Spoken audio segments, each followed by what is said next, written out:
اور یہ وہ واحد موقف ہے قیامت کے مختلف مواقف کے اندر جس کا ذکر قرآن مجید میں نہیں ہے، صرف اور صرف احادیث میں ہے۔ اس کے جو برتن ہوں گے ان کی اتنی کثرت ہوگی جتنی آسمان کے تاروں کی کثرت ہوتی ہے۔ جو سختی کا عالم ہے، پیاس کی شدت ہے، اس کے باوجود وہ اس پانی سے محروم کر دیے جائیں گے۔ وہ لوگ بھی کون ہیں ہمیں جاننا چاہیے۔ ہم تو بار بار استعمال کرتے ہیں حوض کوثر، تو کیا یہ حوض اور چیز ہے اور حوض کوثر اور ہے؟ اس حوالے سے یاد رکھیے گا کہ حوض میں اور کوثر میں فرق ہے۔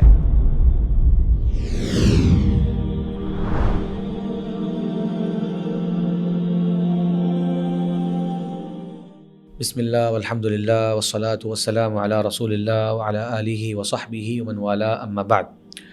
ناظرین کرام، گزشتہ پروگرام میں ہم نے میزان اور اس سے متعلقہ مسائل پر بات چیت کی تھی کہ قیامت کے دن اللہ تبارک و تعالی اپنے عدل کا ایک بھرپور اظہار کرتے ہوئے ایک میزان باقاعدہ نصب فرمائیں گے، اور اس میں لوگوں کے اعمال اور لوگ اور ان کے اعمال نامے، یہ سب کے سب اشیاء تولی جائیں گی، اور باقاعدہ کفار کے بھی اعمال، ان کا بھی حساب ہوگا اور ان کا بھی میزان جو ہے وہ رکھا جائے گا، اور دیگر مسائل اس پہ ہم نے بات مکمل کری۔ اگر ہم ترتیب قیامت کے دن کے اعمال کی سامنے رکھیں تو قبر سے اٹھائے جانے کے بعد میدان حشر کی سختی ہے، اس کے بعد اللہ تبارک و تعالیٰ کا نزول فرمانا ہے اور بندوں کو ان کے اعمال نامے تھمائے جانا ہے، اور اس کے بعد ان اعمال ناموں کا حساب و کتاب ہوگا، اور اس کے بعد اس حساب و کتاب کے بعد باقاعدہ وزن مقرر کیا جائے گا جس کے ذریعے ان کے اعمال نامے اور وہ خود اور وہ صحیفے سب تولے جائیں گے۔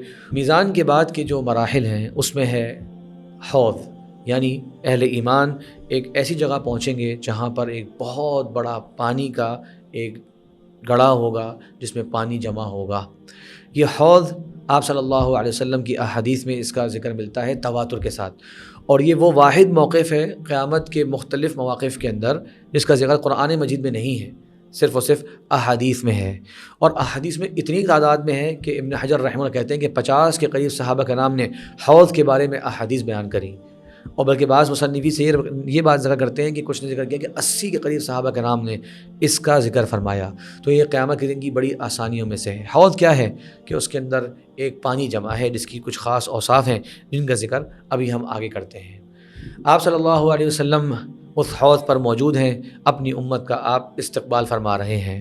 وہاں پر ایک آسانی والا مرحلہ اہل ایمان کے لیے آئے گا کہ اب تک کی جتنی شدتیں اور تکلیفیں اور پریشانیوں سے وہ گزر کر آ رہے ہوں گے، اب اللہ تبارک و تعالیٰ میدان حشر میں ان کے لیے ایک آسانی کا بندوبست فرمائیں گے، اور وہ یہ کہ وہ ایک بہت بڑے حوض سے پانی پئیں گے۔ اس حوض کے بارے میں آج ہم بات کرتے ہیں کہ اس کی کیا صفات ہیں اور اس کی کیا خصوصیات ہیں۔ سب سے پہلے یہ حوض کتنا بڑا ہے؟ حدیث میں آتا ہے طولہ شہر وعرضہ شہر، اس کی لمبائی 1 مہینے کی ہے اور اس کی چوڑائی بھی 1 مہینے کی ہے۔ سوچئے آپ کہ 1 مہینے کی مسافت، اب یہ ذکر نہیں ہے کس چیز کی مسافت، چلنے کی مسافت، گھوڑے کے دوڑنے کی مسافت، واللہ عالم، لیکن دیگر احادیث ابھی ہم ذکر کریں گے جس سے تھوڑا اندازہ اس کا ہو سکتا ہے۔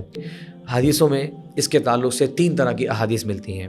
بعض احادیث میں اس کی مسافت تقریباً ان شہروں کا نام لے کے بتائی گئی ہے جہاں کی مسافت واقعی 1 مہینے بنتی ہے، جیسے کہ حدیث میں آتا ہے ما بین ایلہ الی عدن، ایلہ یہ جارڈن کا علاقہ ہے اور عدن یہ یمن کا ایک شہر ہے اسی نام سے۔ تو سعودی عرب میں اگر ہم ہیں، نارتھ اور ساؤتھ دونوں کی جو تقریباً جزیرہ عرب کے دائیں بائیں ایک انتہا ہے، آپ صلی اللہ علیہ وسلم نے اس کو ذکر فرمایا۔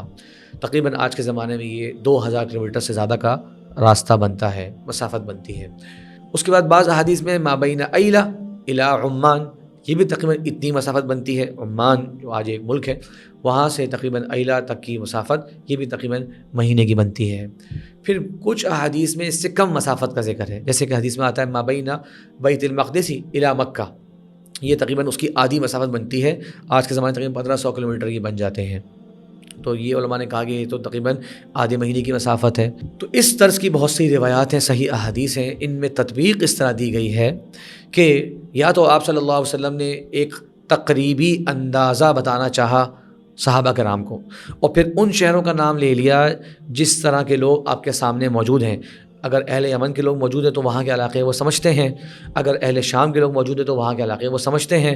آپ کے سامنے اگر آپ کے صحابہ کے نام موجود ہیں تو بیت المقدس اور مکہ ان کا کافی آنا جانا تھا مکہ والوں کا وہاں پر. تو آپ صلی اللہ علیہ وسلم نے ایک اس کا تقریبی اندازہ بتانا چاہا، نہ کہ بالکل اس کی جسے کہتے ہیں باریکی مسافت بیان کرنا چاہیے. ایک جواب تو یہ ہے. دوسرا جواب یہ ہے کہ یہ مسافت فرق ہو جاتا ہے کہ آپ کس پر طے کر رہے ہیں. گھوڑے پر طے کر رہے ہیں تو مسافت کم ہو جاتی ہے، اونٹ پر طے کر رہے ہیں تو مسافت گویا بڑھ جاتی ہے. تو آپ صلی اللہ علیہ وسلم کی احادیث کے اندر بھی یہ مختلف جو مسافتیں بیان ہوئی ہیں گویا کہ اشارہ ہے کہ اگر آپ پیدل چل رہے ہوگے تو شاید یہ مہینہ ہو جائے، اگر آپ کسی تیز چلنے والے گھوڑے پر سوار ہو گئے یا اونٹ پر سوار ہو گئے اگر تو یہ آدھا مہینہ بن جائے. بعض روایت کے اندر 3 راتوں کا ذکر بھی آ جاتا ہے تو گویا شاید وہ کسی گھوڑے کی تیز رفتاری کی طرف اشارہ ہے. اس انداز سے اہل علم نے ان احادیث میں تطبیق دی ہے اور کوئی اس میں انشاءاللہ اعتراض والی بات نہیں ہے. اب آتے ہیں کہ اس پانی کی صفت کیا ہے، اور ذرا غور کیجئے کتنی تفصیل کے ساتھ آپ صلی اللہ علیہ وسلم نے اس حوض کی صفات بیان فرمائی. فرمایا آپ صلی اللہ علیہ وسلم نے ماؤہ اشد بیاضا من اللبن، اس کا پانی جو ہوگا وہ دودھ سے زیادہ سفید ہوگا. ہے وہ پانی لیکن وہ دودھ سے زیادہ سفید ہے. بعض روایت میں اشد بیاضا من الورق، یہ چاندی سے زیادہ اس کی جو ہے وہ سفیدی ہوگی. پھر فرمایا آپ صلی اللہ علیہ وسلم نے احلا من العسل، یہ شہد سے زیادہ میٹھا، شہد سے زیادہ لذت والا ہوگا.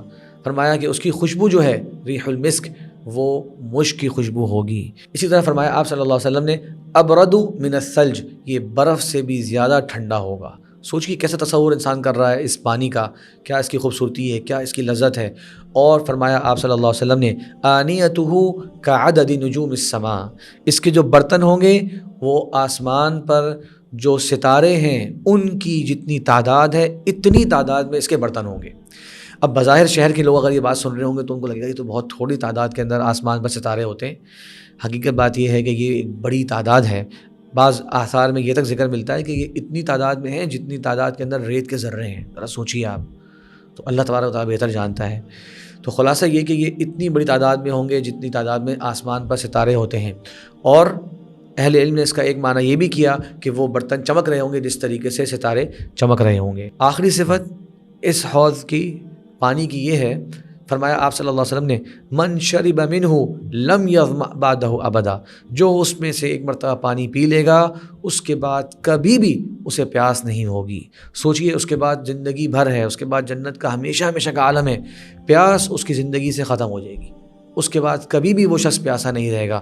اتنی پرتاثیر یہ اللہ کے نبی صلی اللہ علیہ وسلم کے حوض کا پانی ہے اور اس کی اہل ایمان پر اس کی اثر ہوگا.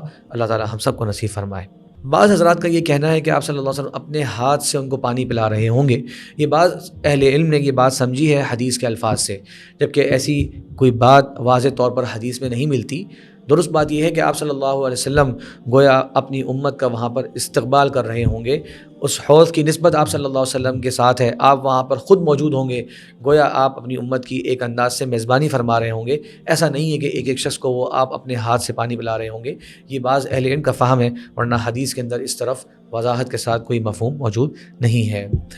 اس کے بعد ایک اہم مسئلہ کہ اب تک میں نے حوض کا لفظ ذکر کیا، ہم تو بار بار استعمال کرتے ہیں حوض کوثر، تو کیا یہ حوض اور چیز ہے اور حوض کوثر اور ہے؟ اس حوالے سے یاد رکھیے گا کہ حوض میں اور کوثر میں فرق ہے. احادیث کی روشنی میں یہ بات واضح ہے کہ یہ دونوں الگ الگ اشیاء ہیں. کیا فرق ہے ان میں؟ پہلی بات کہ حوض یہ ارض محشر میں ہے اور کوثر یہ جنت کی نہروں میں سے ایک نہر ہے. اللہ کے نبی صلی اللہ علیہ وسلم فرمایا کہ نہر فی الجنہ وعدنیہ ربی، یہ جنت کی ایک نہر ہے، میرے رب نے مجھ سے اس کا وعدہ کیا ہے. البتہ اس کا حوض کے ساتھ ایک تعلق ہے، اور وہ کیا کہ آپ صلی اللہ علیہ وسلم نے جب ذکر فرمایا اس حوض کا تو فرمایا کہ یسخب فیہ میزابان من الجنہ، اس میں 2 پرنالے گرتے ہیں جنت میں سے. اس کی وضاحت ایک اور روایت میں آتا ہے کہ جب اللہ کے نبی صلی اللہ علیہ وسلم نے نہر کوثر کا ذکر فرمایا تو پھر فرمایا یسیل فی حوضی، یہ وہ نہر ہے جو میرے حوض میں بھی گرتی ہے. تو گویا معلوم ہوا کہ 2 پرنالوں کے ذریعے اللہ تبارک و تعالی یہ نہر کوثر جو ایک نہر ہے، ایک ریور ہے، اس کا پانی اللہ تبارک و تعالیٰ اس حوض میں بھیجواتے ہیں۔ تو گویا مثال کے طور پہ اگر حوض نیچے ہے اور یہ نہر اوپر ہے تو اس کا اس سے تعلق یہ ہے کہ اس میں پانی اس نہر سے آ رہا ہے، اور اہل حشر جو ہیں وہ اس جگہ پر ابھی اس پانی کو استعمال کر رہے ہیں۔ تو یہ دونوں کا فرق ذہن میں رہ گیا کہ احادیث میں اس کو الگ الگ اس طرح سے بیان کیا گیا ہے، البتہ دونوں کا لنک میں نے آپ کو بتا دیا۔ کیا کسی اور نبی کا بھی حوض ہے یا یہ خاص ہے آپ صلی اللہ علیہ وسلم کے ساتھ؟ اس تعلق سے اللہ کے نبی صلی اللہ علیہ وسلم کی ایک حدیث ہمیں ملتی ہے جامع ترمذی کے اندر۔ اہل علم کا اس میں مختلف آراء ہیں، بعض اس کو معتمد کہتے ہیں، بعض اس کو کمزور کہتے ہیں، علامہ البانی نے اس کو حسن کہا ہے۔ اس میں اللہ کے نبی صلی اللہ علیہ وسلم فرماتے ہیں کہ ہر نبی کا ایک حوض ہوگا، اور میں اللہ کی ذات سے امید کرتا ہوں کہ میرے حوض پر سب سے زیادہ تعداد کے اندر لوگ آ رہے ہوں گے، یعنی میری امت کے لوگ سب سے زیادہ بڑی تعداد میں اس حوض پر آئیں گے، کیونکہ آپ کی امت سب سے بڑی اور سب سے زیادہ تعداد والی امت ہے۔ اسی طریقے سے حوض کے حوالے سے ایک بڑی سخت بات بھی ذہن میں رکھیے، کچھ لوگ ہوں گے جو اس موقع پر بھی محروم کر دیے جائیں گے، جو سختی کا عالم ہے، پیاس کی شدت ہے، اس کے باوجود وہ اس پانی سے محروم کر دیے جائیں گے۔ وہ لوگ بھی کون ہیں ہمیں جاننا چاہیے۔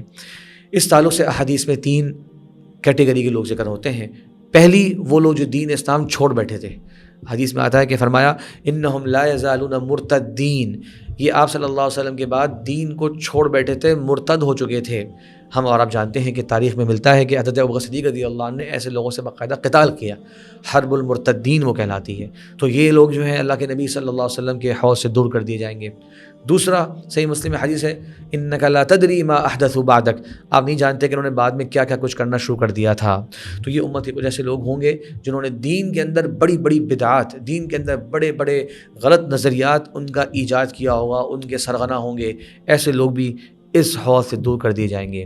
اور تیسری بات احادیث میں آتی ہے، جامع ترمذی مسند احمد میں حدیث ہے کہ اللہ کے نبی صلی اللہ علیہ وسلم نے فرمایا کہ بعد میں ایسے کچھ امراء ہوں گے جو ظلم کریں گے، تم ان کے ظلم میں ان کا ساتھ مت دینا اور ان کی باتوں کی تصدیق نہ کرنا، بس جس نے ان کے ظلم میں ان کا ساتھ دیا اور ان کی باتوں کی تصدیق کری لن یرد علی الحوض، وہ میرے حوض پر نہیں آ سکے گا۔ تو یہ مختلف صحابہ کے نام سے یہ حدیث بھی مروی ہے۔ تو یہ 3 کیٹیگری کے لوگ ہیں جو حوض سے دور کر دیے جائیں گے۔ آخری بات اس تعلق سے یہ ہے کہ آپ صلی اللہ علیہ وسلم کی احادیث میں یہ ملتا ہے کہ یہ حوض اس وقت بھی موجود ہے، اس وقت بھی موجود ہے۔ فرمایا آپ صلی اللہ علیہ وسلم نے انی واللہ ارا حوضی الان، میں اللہ کی قسم اس وقت اپنے حوض کو دیکھ رہا ہوں۔ تو یہ جس طرح سے اللہ تبارک و تعالیٰ نے جنت بنائی ہے، جہنم بنائی ہے، آپ صلی اللہ علیہ وسلم کو معراج کے موقع میں وہ دکھائی بھی گئیں، اسی طریقے سے یہ حوض اس وقت بھی موجود ہے۔ اس کی صفات جو ذکر ہوئیں ہم اس پر ایمان لاتے ہیں اور اللہ سے دعا کرتے ہیں کہ اللہ تبارک و تعالیٰ ہماری قیامت کے دن کی پیاس کو اس مبارک پانی سے بجائے کہ اس کے بعد ہمیں کبھی بھی پیاس نہ لگے۔ واللہ تعالی اعلم، وصلی اللہ وسلم علی نبینا محمد وعلی آلہ وصحبہ اجمعین۔